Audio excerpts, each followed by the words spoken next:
Yeah, you seen it right. Your boys for prize picks. Put in $5. Win or lose, you get $50 back. It's free bread, man. Go ahead and get the free bread at prize picks, baby. Use code C Dotty when you making your account. C Dotty. What's good? It's your boy Crime Dotty today. About a very interesting case, man. We have man walks in on a killer, sawing his roommate neck.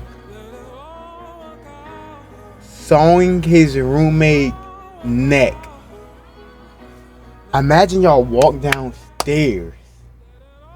You just see your boy, your brother, anybody. Or what if it's your boy sawing somebody you don't know neck? What you gonna do, bro? I ain't gonna lie. That nigga gotta go. Fuck are you doing, my nigga? Sawing is crazy, nigga. You gotta go. Let me know if you're thinking like that down below. I want 25,000, man. Let's get into it. Where's the sub count? Why did it disappear? Get into it. It's back. Oh, Jesus. Okay, let's take a peek. He's not running down the stairs. He had a knife that way? and everything. He's got puncture wounds all over the place, too. And so I'm like, oh, here's a young retard Hitler. If someone is trying to start a new worldwide cult, I will eliminate that person.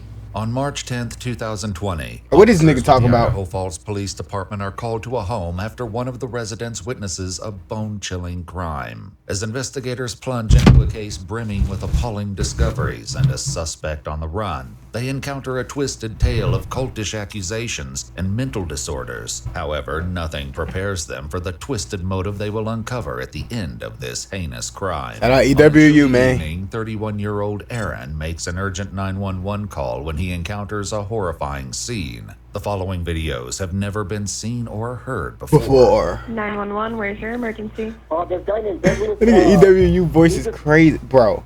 How you even friends with a nigga like this, bro? Douglas Taylor? I'll keep a strap on me every time I'm around this nigga. Like, look like a crash out. I know what his name is. His last name is Hans. Aaron lives with 5 other individuals in a home dubbed the Graduate House. 5 niggas live in this house? 5 niggas live in this? Run by a local nonprofit that offers alternative housing options for those in need. And he just took off running down the street. Is he breathing? No, he's not. Hey, Hans is not breathing. Even though Aaron is panic-stricken, he somehow manages to gather his composure and relay vital details to the operator. He ran down towards common sense, towards that direction. Who's the male that stabbed him? Douglas Taylor. And you said he does have a knife? Yes, he does have a knife. He just killed him. Is he on the ground? He's on the ground. Hans is on the ground. He just cut. Duh. He said he killed him. Check with the knife, man. Is he lit? Okay, let's start CPR. You're gonna I can't. I don't know. He's dead. He's dead. He's blue. He's completely blue. His neck is cut. What's knife? Over here. Over here. As officers arrive and move quickly to secure the scene, they find Aaron outside while the victim is bleeding out inside on the... You expect a nigga that just got done taking a fucking shower or some shit. 5 minutes later, you expect him to give a nigga CPR with blood over his face? Like, how is that? Is that even gonna save him? Like, bro, I might catch something with all that blood on my mouth, bro. No diddy. The kitchen floor. Might catch some shit. Down here. It's back. I don't think I'm doing no CPR. Unless the nigga choking or some shit. 9-0. Myself and 1-7 are clearing the house. Good. Ready? God, this old ass nigga still running in houses? Come on now, that nigga too damn old, man. Get the YNs in there. Inside the house, officers Kelly and Picard find the lifeless body of 51-year-old Herman Hans Warland lying in a pool of blood. Fuck? We got a back door. Why is these same 2 niggas? My bad, but RP, bro. RP to this dude, but why are these same 2 niggas in the same house? These niggas look dangerous as shit. I ain't gonna lie, bro, but RP to this nigga Herman. Lying in a pool of blood. We got a back door. What the fuck? Them niggas both look dangerous. Just took off stop running down the street. Okay, just hang out here. It's common sense. He had a knife in his That hand way? and everything. So who's the guy? Do you know the guy? Yeah, Ben. Talk to me. Talk. Here, just talk to me, man. Douglas Taylor just killed Hans. The dude, he cut his throat with a knife. I need you to stick with me, man. If we're gonna find this guy. Who is he? His name's Douglas Taylor. He has brown hair. It goes over his eyes. You need, nigga, you just told him you need him to stick with you while you look for a killer. This nigga not getting paid for this. You think you are. I'd have been like, how much you finna pay me? Fuck, I'm not getting paid for this. Find a killer? I tell you what I know, but hey, that's your job, nigga. Am I getting paid for this shit? That is, you are crazy. Man, stick with me, man. Hunt this man down. Nigga, am I on the clock? I got a job? He ran off towards common sense with the knife. Okay. I woke up, I was asleep. I heard him fighting. He goes, no, stop, please. And that's all I heard. And I came upstairs and he was laying on the floor with blood all over him. Okay. Connor? Where's he at, Karen? He's right here, but hey, wait, come this way. Come this way, Connor. This way. This way. Hey, do you want me at the bathroom? I got scared. Hold on. Hey, go grab the airway bag. Okay. Oh, Jesus. Okay, let's take a peek. Okay. Peek. Oh, nigga, you go all the way down there. Yeah, I got her. All other fire units incoming can slow down. Even though all hope appears to be lost for the victim, Hans, paramedics continue to check on him. Watch wait. He just told them niggas, y'all don't even gotta rush here no more. This nigga's done, basically. That's basically what he just told them. He said, y'all don't even gotta rush here no more. Don't even risk getting in an accident. This nigga's done. Please stop, please. Okay. You step right back. He said, turn off your lights, man. It's all good. Just take your time. So, he's right there. Let's just clear this real quick. I'll pie this room on the left. If you want to hold it forward, Karen. Looks like it's a bathroom. You mean you a pirate? There's a shower curtain. I'm gonna go in. Okay, shower's behind the door, so I can't see. Clear. Back upstairs, paramedics huddle over the victim to document the injuries. Hey, Maddie. Yeah. I'm going to bring here witness. We're trying to get a 4 lead here. Hardens wants a 4 lead ran, so. What's that? Hardens just wants a 4 lead ran. Okay. So just so. He's got puncture wounds all over the place, too. Is he? Yeah.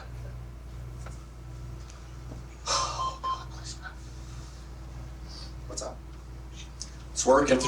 Oh, it's working. I'm Doing the whole deal? What? The nigga's alive? Hey, you have a work phone on you? No, I'll go grab mine. Yep. In an unexpected twist, Hans Worlin, the victim everyone thought was dead, has a pulse. As officers hurry to photograph the crime scene, Wow, he has a paramedics pulse, so them niggas told him not in a even- desperate effort to save the victim's life. You're gonna have to start taking pictures quick, Peter. Dispatch me. So man, he just got stabbed up. Now they got a proper pressure on that nigga chest. That remind me of this Zach D film shorts, bro. This lady fell from a damn airplane or some shit, landed through some trees and landed in a pile of ants. And her getting bit by them ants saved her life, keeping her heart pumping or something. It was something like that, bro. Look it up. That shit's crazy. We have a full trauma activation. We have an estimated 35-year-old male, cardiac arrest. He is in 35. That nigga old as shit. Chet, I think we just move him and just get him out of here. I think it's our best bet. I'm going to keep talking to this guy real quick. It's good. You want to Towels on the... logistically organize them? It's coming out of the back of his head. Dude, it's freaking... Goddamn it. Dude, I don't know. Keep going, keep cranking, keep cranking. Yeah. Oh, God damn it.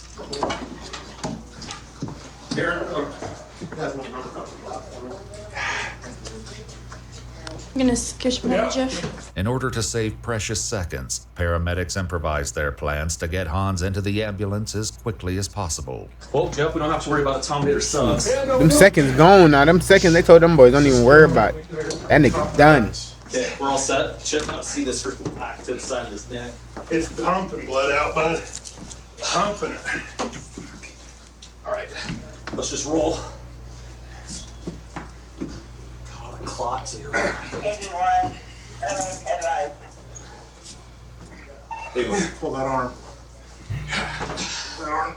Let's get it squared out a little bit.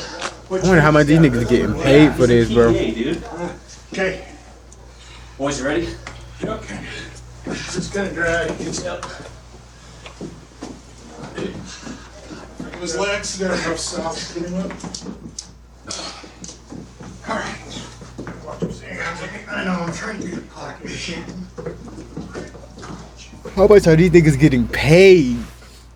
Like, He said the knife's in here. did y'all do something like this, bro? Officer Lindquist brings up a fundamental detail about the missing murder weapon, but that's not the only thing they're lacking. They still have a suspect at large, potentially causing even more death and destruction. Officers immediately turn their attention to Aaron, the 911 caller who's been standing outside talking on his cell phone this entire time. I want somebody monitoring him on audio right now. Okay, I think McCart's recording, But he left him.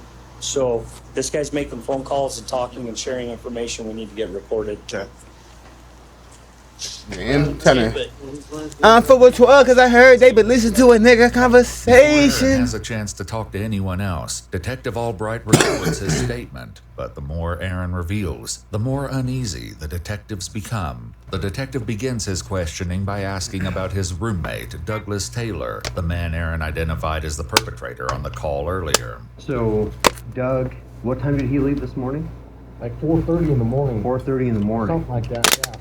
Well, do you know where he was going? No, I don't know where he went. Does he work or anything? No, like he doesn't that? work either. He just got released out of a hospital, too.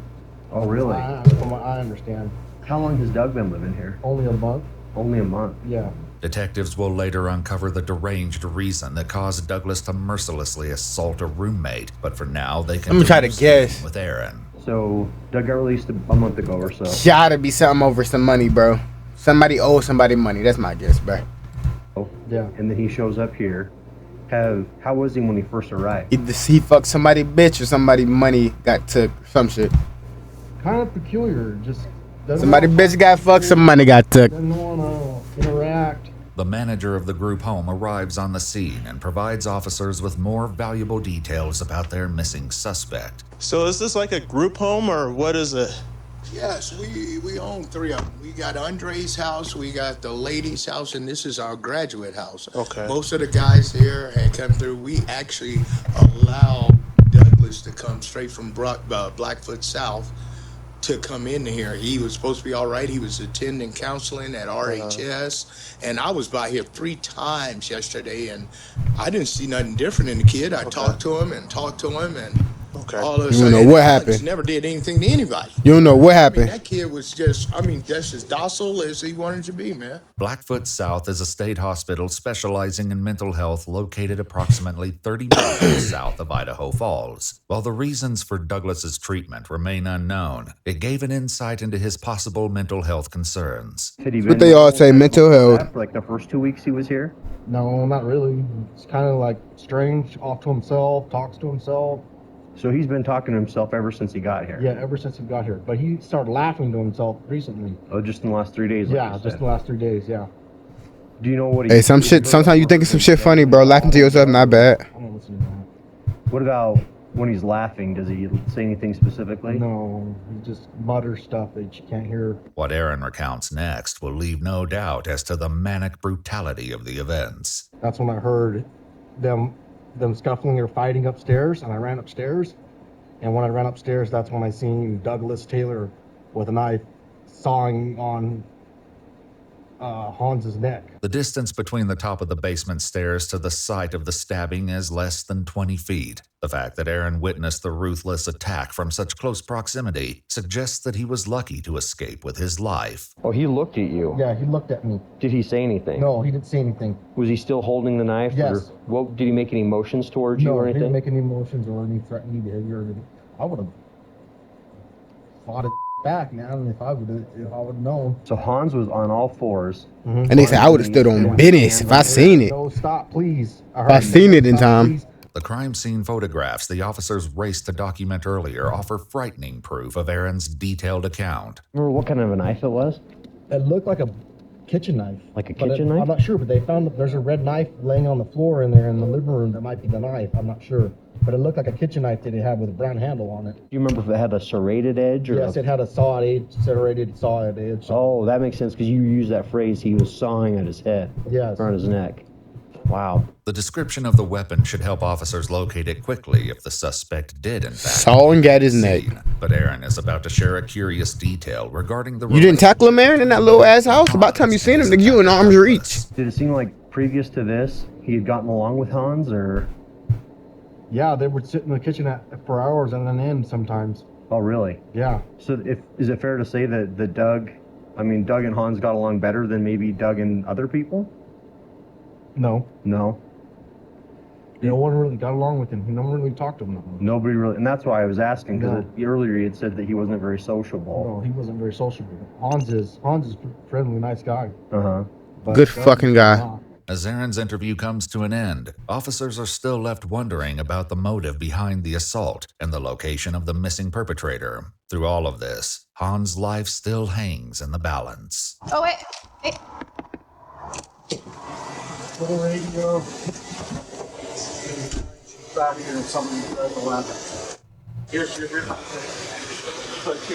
I don't fuck with 12 because I heard they be listening to a nigga conversation. I fucking nigga business, tell him get off of my face. Where's that other? Hang on. As paramedics proceed to provide Hans with preliminary treatment, they're unprepared to witness the scope of the numerous wounds. Is that nigga gonna make it, bro? That nigga say he's pure blue. Good one, sound. Nice. There we go, boys. There we go, boys. Just hold on to that spot. Dude, I can't believe you had a rhythm. I cannot believe you had a rhythm. It just happened, dude. It's hard for real. Is the bagging still going okay? Yeah, outstanding. Outstanding. Okay, everyone. Boom, boom, boom, boom. Make me wanna shout. Hey, if these niggas can raise this nigga, bro, I ain't gonna lie. They get these niggas a raise, With bro. the suspect at large and a grievously injured victim, it seems that the dispatch staff has only added more pressure on the officers. He coded, right? They got a pulse back or something. If he goes, collect all his clothing. Okay. Were you listening to the radio? It came out as like suicide. Dude, she wouldn't spit it out. I know. So she I was sitting there getting pissed off, like I was cursing. Well, she dispatched 3, so already I'm like, oh, this is gonna be good, right? Yeah. And then it just her dispatching like terrible. Lift up. It's bad. I think he looked gone when I entered him. Boys. I don't know. Watch out for seatbelts. Okay, you guys want to get him turned over, or whatever doctor is taking him. Is it you, Rosenberg? Okay. Good to go. He's got his last. Rosenberg, you gotta. Rosenberg, if you can do this, my boy, you're a guy. Stab wounds. We worked him because he's PEA. We're gonna need him. Make sure that one on the left. So we're gonna need some backup here, man. I'll let you. I'm only one person. Do you have a Sharpie? I can get one. Yeah, why don't we do that so I can start marking stuff? Amid the hectic scene in the trauma room, doctors need critical information, but Officer Lindquist is about to have another breakdown in communication with the dispatch operator. When did this come in? Dispatch, can I get the time of the call for the stabbing? They'll tell me it's like 2-2. Can I get time of call for the hospital? You mean the time that you were on scene there, or the time that we notified him of the call? The time the call came out. Are you on main? Yes.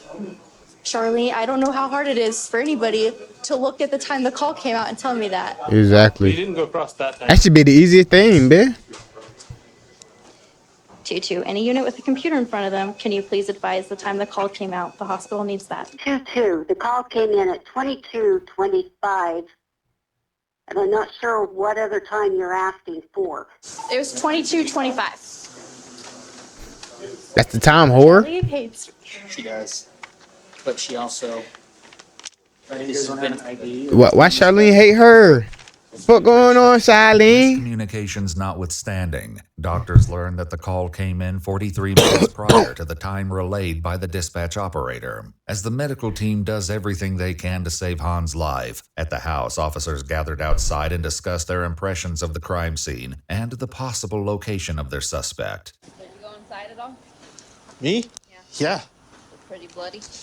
Yeah, he was bleeding out all over the kitchen floor. So you did? He looked dead to us. We didn't go any closer to him. We cleared the top floor, and then we backed out. While officers might have secured the scene, it is clear that they need to quickly widen their search if they hope to have any possibility of catching the suspect. There's no way that nigga's in the county anymore. Correction, I'm going to be canvassing the businesses east of the canal. Adjacent to this canal sits a large shopping center where officers will make an unexpected discovery. 2-4. It looks like there's somebody sitting right next to the stores to your west. 270 Albertsons. That's over here on the back of Albertsons. Officers converge behind the Albertsons, Are you dumb? approximately 3/4 of a mile from the crime scene, and find their suspect sitting against the east side of the building. When officers ask what his name is, he replies, Douglas Taylor. Bitch, are you dumb? It's got blood on his hands. The weapon. Bitch, are you dumb? Stupid. Rita, I feel you. Bitch, he just gave up. He just gave up. He knew he was cooked. The suspect is saying that the knife is still in the house. Even though Aaron originally reported that he saw Douglas fleeing from the crime scene holding a weapon, detectives identify a blood-soaked knife lying on the floor in the living room and get Douglas to the station without incident. All right, step in there, go ahead, take a seat. Throughout his detainment, Douglas has appeared eerily calm and cooperative, but to get a full picture of the savage Pistol attack, whip him. detectives need to interview him. Just pistol whip him for even fun. Seasoned detectives are not That should prepared be to legal, deal with bro. a suspect as unsettling as this one. Pretty good. Right there. You want some water? Yeah, actually, I do want water. There you go. After reading him his Miranda rights, Detective Schwicht cuts straight to the chase. Can you tell me what happened tonight from your side of things? I'm the one who did it. Okay. Can you tell me why? What happened tonight? I'm not sure how to explain why I did it. Within the first few minutes of the interview, Douglas confesses to the attack. However, the motive behind his actions will remain a mystery that investigators have yet to resolve. I don't know how to explain it using regular terminology. Oh my gosh, here he goes. Oh, I'm insane. I'm sorry. My brain doesn't just function normal. I'll ask questions if the things I don't understand. I was thinking that probably something happened tonight, Pistol or whipping. maybe it's an ongoing issue that got you really mad. Pistol whipping. Okay. I have a system of metaphysics. Oh my which will gosh. give you some insight into why. Can you explain a little bit? Can you just explain to us what exactly happened? I brutally stabbed to death that man in the kitchen. It should be noted that Douglas doesn't know that Han still clings to life and casually reveals a morbid series of events. Based on what happens later, everything he says will be called into question. You said it should have resulted in death. If he survives and pulls through, is that going to be a problem for you, or There was no chance of survival. did you make absolutely certain that the way you stabbed him was definitely going to kill him? Where did you stab him on his body? You didn't do good enough, buddy. Seen this guy? Oh, I slit his neck open. He should have bled out completely. Did you stab him more than once? Yeah. Were you really mad at him? No. Sorry, I guess I asked you that before. I mean, when Pistol whip that you're nigga, doing bro. it, you have to do it in a precise manner, of course. You know, and like if he's going to defend himself, or try to talk back, or try to prolong, then it becomes more incremental until you just finally make the final kill wound. But I think I stabbed him about 15 times until the final slit to the right side of his neck. This nigga think he's him or some shit like. Through all those veins on the side. I witnessed him begin to bleed profusely. So, yeah. Meanwhile, back at the Eastern Idaho Regional Medical Center, an inevitable tragedy strikes. Did they just call it? It was loud and saying, okay. I called Harkness and let him know road 30 let. They called it. Yeah. Hans had succumbed to his grievous injuries, turning the case into a murder investigation. I thought like, Damn. the back of his head was all disconnected on the scene. Damn. Is that one right there on his forearm? We lost too much of the wire. Yeah, I will. I have too much time on you, man. There's a lot of stab wounds. I know. 2 days later, during an autopsy, medical examiners will report that Hans died from 17 stab wounds inflicted on the torso, left arm, neck, and other extremities. Meanwhile, detectives in the interrogation room are also getting closer to unearthing Douglas's motivations behind his appalling actions. Certain individuals who desire to begin new cults, I like to identify and professionally examine, to see if that is precisely what they're trying to do.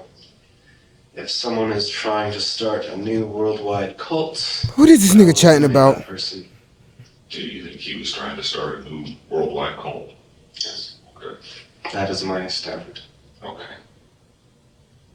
You think Nigga just said he thought he was trying to start a worldwide cult. Like, who do you think this nigga is? There are enough religions on this planet. like too many? So we'd be better off with fewer of those. Yes. While it's highly doubtful that Hans was indeed starting a cult, Douglas goes on to explain the reasoning behind this horrifying belief and his subsequent decision. Did he share his beliefs, probably his mythology and stuff like that with you? Did he tell you about that? To a degree. You tell I'm an atheist and I don't tolerate proselytizing. Was that what he was doing, proselytizing? His beliefs? Strangely, yes. Man trying to start a new cult. But he just talking now so he can get the fucking I'm delusional, I'm dumb. All of the world religions to some German mythology. It makes us think like people who understand some mysterious concept are the true rulers of all the different nationalities, religions, and peoples. And so I'm like, oh, here's a young retard Hitler. As the interrogation comes to an end, the detective has one final question for Douglas. After stabbing a guy like this, what do you think would be the right thing to do with you? What do you think the police, the law, the judges, 30 times. who sit and make decisions about all this? What do you think's the right and appropriate Pistol whip him thing? 30 times and give him life. Not sure.